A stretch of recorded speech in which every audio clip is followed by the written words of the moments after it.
حیض کی حالت میں اور بچہ پیدا ہونے کے بعد، ڈلیوری کے بعد، یہ دو کے علاوہ کوئی بھی انسان چاہے مرد عورت جب بالغ ہو جاتا ہے اس کے بعد کوئی بھی انسان کو نماز نہیں پڑھنے کی اجازت نہیں ہے. کوئی بھی بہانہ نہیں چلے گا، کوئی بھی بہانہ نہیں، فرض ہے.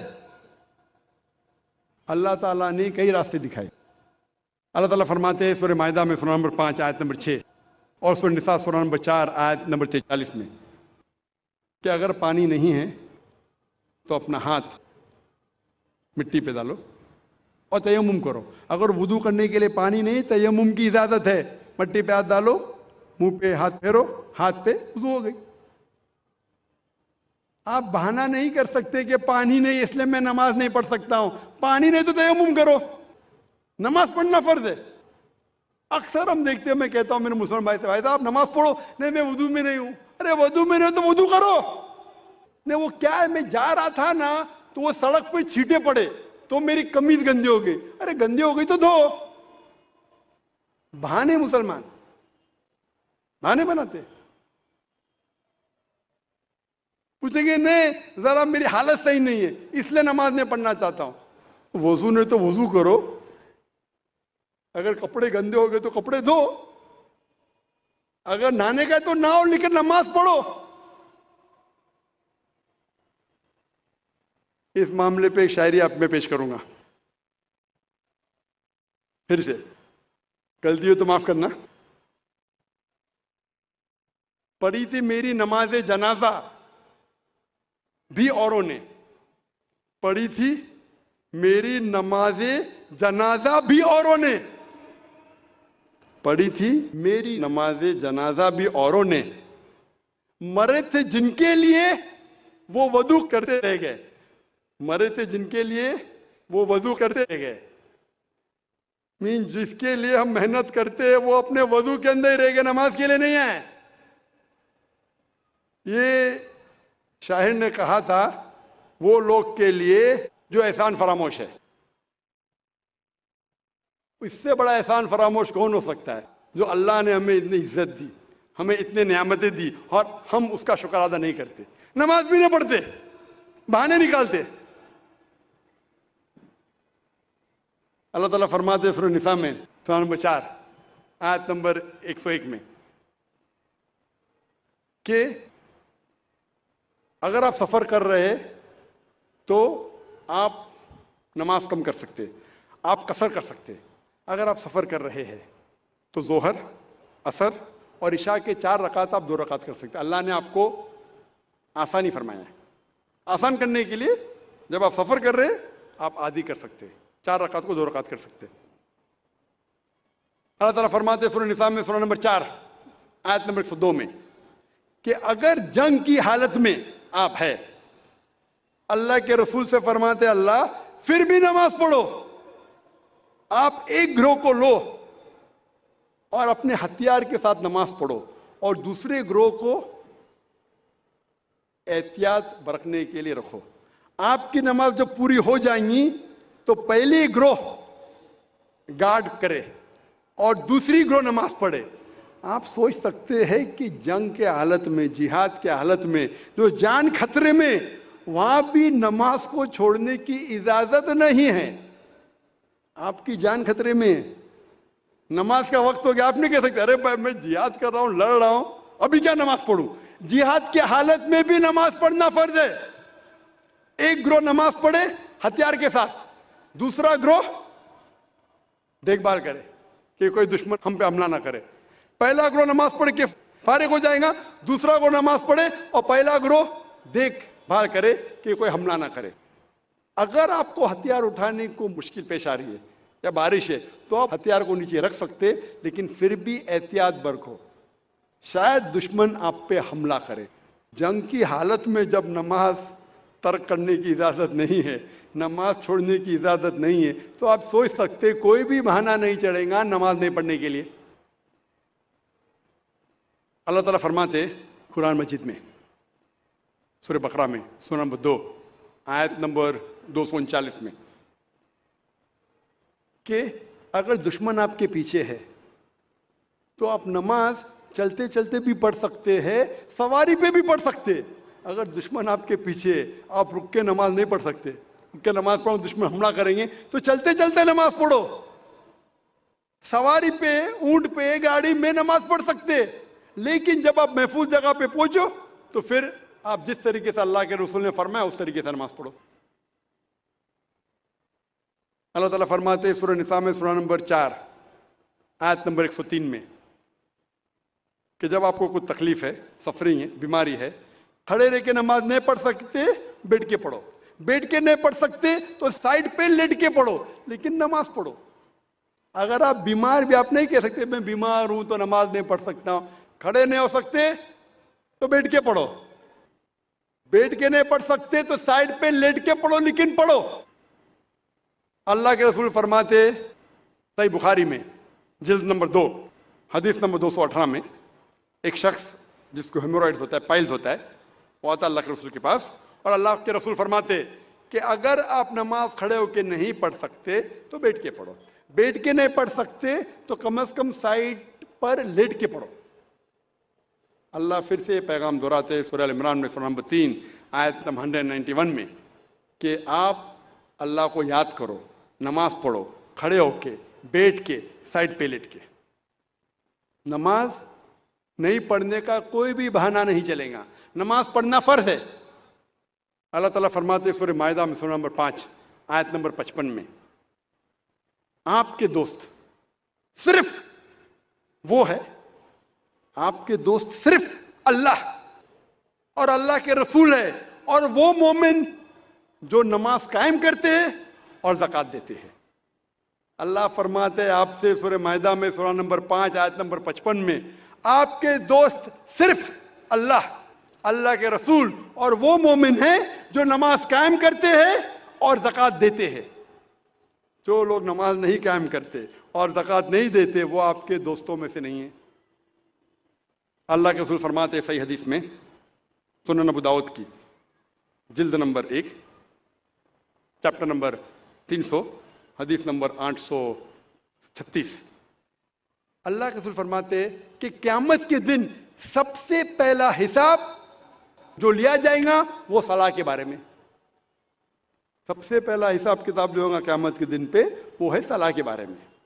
اللہ کے رسول فرماتے ہیں صحیح مسلم میں جلد نمبر 1 کتاب الایمان چیپٹر نمبر 36 حدیث نمبر 146 146, اللہ کے رسول فرماتے کہ مومن اور کافر کے درمیان, ایمان اور کفر کے درمیان جو فرق ہے وہ صلاح ہے. مثلا فرق ہے مومن اور کافر کے درمیان. یہ پیغام پھر سے دہرایا گیا ہے صحیح حدیث میں سنن ابو داؤد جلد نمبر 3 کتاب السنہ چیپٹر نمبر 1691 حدیث نمبر 4661 4661. اللہ کے رسول فرماتے کہ کافر اور مومن کے درمیان فرق ہے صلاح. اس کا مطلب وہ کہ اللہ کے رسول کہہ رہے ہیں جو انسان صلاح نہیں قائم کرتا, نماز نہیں پڑھتا, وہ کافر جیسا ہے. اور اللہ تعالیٰ فرماتے سورہ مدثر میں سورہ نمبر 74 آیت نمبر 41 سے 43 میں کہ جو گنہگار دوزخ میں ڈالے جائیں گے اور ان سے پوچھا جائے گا آپ کیوں دوزخ میں ہیں, تو وہ کہیں گے ہم صلاح پڑھنے والوں میں سے نہیں تھے. ابراہیم علیہ السلام دعا کرتے ہیں سورہ ابراہیم میں سورہ نمبر 14 آیت نمبر 40 میں, اے میرے رب مجھے صلاح قائم کرنے والا بنا اور میرے بچوں کو بھی صلاح قائم کرنے والا بنا.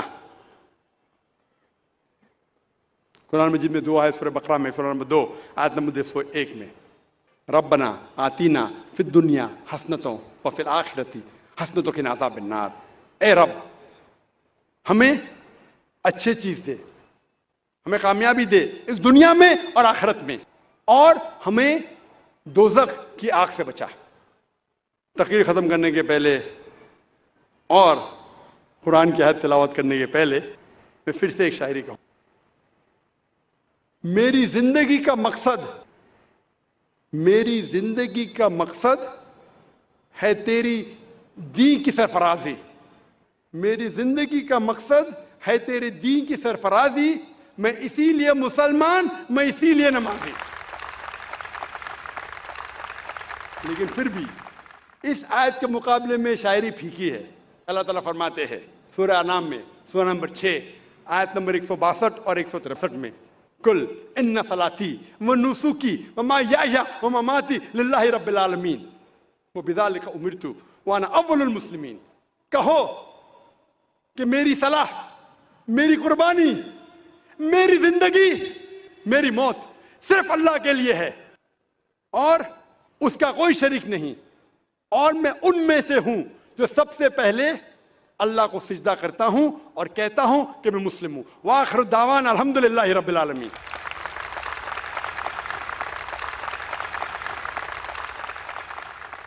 میری زندگی کا مقصد تیرے دین کی سرفرازی، میں اسی لیے مسلمان، میں اسی لیے نمازی. یہ تھے ڈاکٹر ذاکر نائک صاحب جو نماز یعنی صلاح کے جسمانی، روحانی اور طبی فوائد آپ کے سامنے قرآن و حدیث اور سائنس کی روشنی میں بیان فرما رہے تھے. ہم بے حد ممنون ہیں ان کے. ظاہر بات ہے انہوں نے بتایا کہ نماز کس طریقے سے ہمارے اندر ڈسپلن پیدا کرتی ہے، مساوات اور بھائی چارگی کا اور اخوت کا درس دیتی ہے، کس طریقے سے امیر اور غریب، فقیر اور بادشاہ، ملازم اور آقا کو ایک ساتھ کس طریقے سے کندھے سے کندھا اور پیر سے پیر ملا کر کھڑا کر کے بتاتی ہے کہ سب ایک ہیں، ان میں کوئی بڑا اور چھوٹا نہیں ہے. آ گیا عین لڑائی میں اگر وقت نماز، قبلہ رو ہو کے زمیں بوس ہوئی قوم حجاز. ایک ہی صف میں کھڑے ہو گئے محمود و ایاز. نہ کوئی بندہ رہا نہ کوئی بندہ نواز. بندہ و صاحب و محتاج و غنی ایک ہوئے، تیری سرکار میں پہنچے تو سبھی ایک ہوئے. لیکن میرے دوستو، جیسا کہ ڈاکٹر ذاکر صاحب نے کہا کہ ہماری نماز ہونی چاہیے. اگر پیروں پر کھڑے رہنا ہی عبادت ہے، اگر پیروں پر کھڑے رہنا ہی صرف عبادت ہے تو جنگل کے درختوں سے زیادہ آپ کھڑے نہیں رہ سکتے. نماز میں خشوع ہونا چاہیے، خضوع ہونا چاہیے. جیسا کہ انہوں نے بتایا کہ ہم قانتین بن کر بالکل خشوع اور خضوع کے ساتھ، حاضر دماغی کے ساتھ نماز کو سمجھ کر پڑھنے کی کوشش کریں. قرآن پاک کا ترجمہ ہم کو پہلے پڑھنا چاہیے اور نماز کے دوران ہم اسی میں گھومتے رہیں کہ امام صاحب کیا تلاوت کر رہے ہیں یا جو میں پڑھ رہا ہوں اس کا مطلب کیا ہے. تو انشاءاللہ ہماری نماز ہوگی. ورنہ ایسا نہ ہو کہ بقول علامہ اقبال کہ کبھی قبلہ رو جو کھڑا ہوا تو حرم سے آنے لگی صدا. تیرا دل تو ہے صنم آشنا، تجھے کیا ملے گا نماز میں. اور ایسا نہ ہو کہ جب ہم کبھی زمین کے اوپر سجدہ کریں تو وہ حصہ زمین کا ہمارے بارے میں ہمارے خلاف یہ گواہی دے، جیسا کہ فارسی شاعر نے شعر کہا ہے کہ بزمیں تو سجدہ کردم ز زمین ادا برآمد، کہ مرا خراب کر دی تو بے سجدہ ریائی. کہ جب میں نے زمین کے اوپر سجدہ کیا تو زمین کے اس ٹکڑے سے آواز آئی کہ تم نے مجھ کو ریاکاری کے سجدے سے خراب اور ناپاک کر دیا. اس لیے میرے دوستو، ہمیں نمازوں کا اہتمام کرنا چاہیے. نماز کسی بھی حال میں معاف نہیں ہے سوائے چند موقعوں کے، جیسا کہ ڈاکٹر صاحب نے تفصیل سے اس کے اوپر روشنی ڈالی. اب ڈاکٹر صاحب کی تقریر کا جو دوسرا دلچسپ اور انتہائی مؤثر سیشن ہے، جو سوال و جواب کا سیشن ہے، وہ اب ہم شروع کرتے ہیں. سوال و جواب کو شروع کرنے سے پہلے چند باتوں کا دھیان رکھنا تمام بھائیوں اور بہنوں کے لیے ضروری ہے. سب سے پہلی بات تو یہ ہے کہ سوال کرنے والا اپنا نام اور پروفیشن یعنی جو پیشہ ہے وہ ضرور بتائے. سوال مختصر ہو، کوئی لمبی چوڑی گفتگو اور بات چیت نہ ہو. سوال خاص طور پر اگر مسلمان بھائیوں اور بہنوں کو سوال کرنے کا موقع ملے تو ان کا سوال عنوان کے مطابق ہونا چاہیے. جیسا کہ آج کی تقریر کا عنوان ہے ڈاکٹر صاحب کی، صلاح، ہدایت اور رہنمائی کا راستہ.